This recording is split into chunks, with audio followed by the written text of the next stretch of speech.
A 1-point lift might mean progress, or it might mean noise. We will bootstrap metrics in Python so you can see uncertainty instead of guessing. You ran an experiment and accuracy went up 1 point. You want to know if that change is real. I will show you a simple way to attach uncertainty to familiar metrics so you can say whether an improvement is likely real or just random test noise.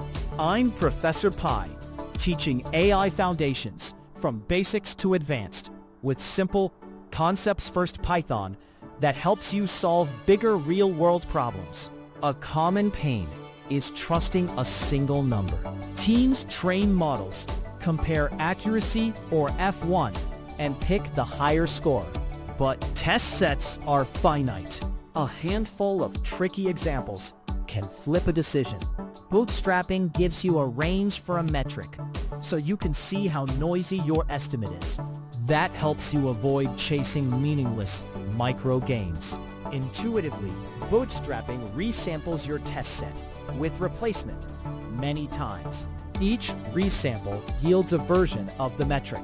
The spread of those values becomes a confidence interval. If two models' intervals overlap a lot, the apparent winner may be a fluke. We will build a tiny, repeatable example. First, we compute a baseline accuracy on a toy binary test set. Then we compute binary F1. Then we compare two models. Next, we bootstrap accuracy to get a 95% interval. Finally, we bootstrap F1 by resampling per case counts. This keeps the math minimal and the code readable. Now we compute the baseline accuracy. This snippet computes accuracy on a toy test set and anchors a baseline. We create tiny binary labels, y true, and predictions y pred, to keep reasoning focused.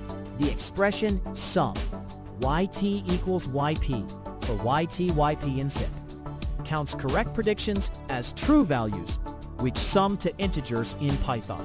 Dividing by len y true yields the fraction correct, our accuracy. Printing with 2 decimals keeps the readout compact for comparisons later. The printed accuracy is your baseline to beat, and sanity checks metric plumbing. Next, we derive the binary F1 to show a complementary metric. This snippet derives binary F1 by computing precision and recall from counts. We zip the labels and predictions into pairs, then count true positives, and false negatives with simple logical tests. Precision is TP over predicted positives, and recall is TP over actual positives. Both guard against zero division. The harmonic mean F1 balances precision and recall, rising only when both improve. The printed F1 shows balance beyond accuracy and flags asymmetric error trade-offs. Now we simulate a second model and pick a winner. This snippet compares 2 models by accuracy and selects the best. We add a second prediction list, y pred b, to simulate a small improvement. 2 accuracy calculations mirror the baseline logic, producing A1 and A2 for each model. A simple conditional picks the higher score and assigns a readable label. The printed best tells you which model currently wins on the test set. Next, we bootstrap accuracy to quantify uncertainty. This snippet bootstraps accuracy with Python's random.choices to form a 95% CI. We first convert correctness into hits, a list of 1s and 0s representing each test example. Each bootstrap replicate samples len hits items with replacement and averages them as an accuracy draw. Sorting the draws and taking the 2.5th and 97.5th percentiles yields a percentile confidence interval. Increasing the 2000 replicates narrows Monte Carlo noise, but costs time. Fewer replicates run faster, with slightly wobblier bounds. The printed ACC-CI shows plausible accuracy uncertainty from test set sampling. Finally, we bootstrap F1 by resampling per case contribution counts. This snippet bootstraps binary F1 using Python's random.choices over per case counts. We pre-compute try-tuples for each example, encoding true positive, false positive, and false negative indicators.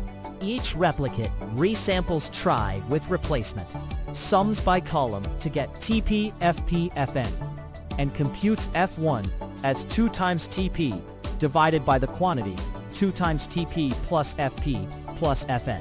Sorting the F1 draws and slicing percentiles produces a 95% bootstrap interval. More replicates stabilize the tail estimates, but take longer.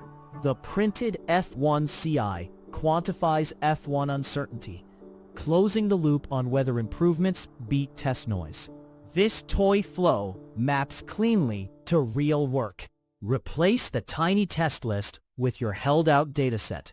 The same resampling logic applies whether you have 10 examples or 10,000.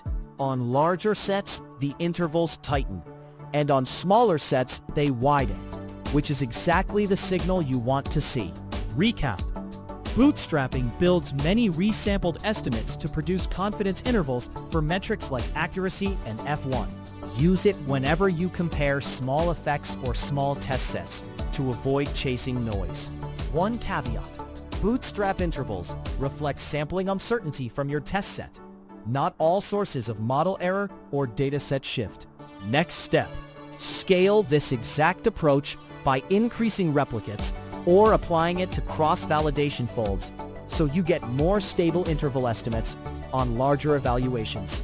If AI Foundations in Python help, subscribe and watch the AI Foundations videos.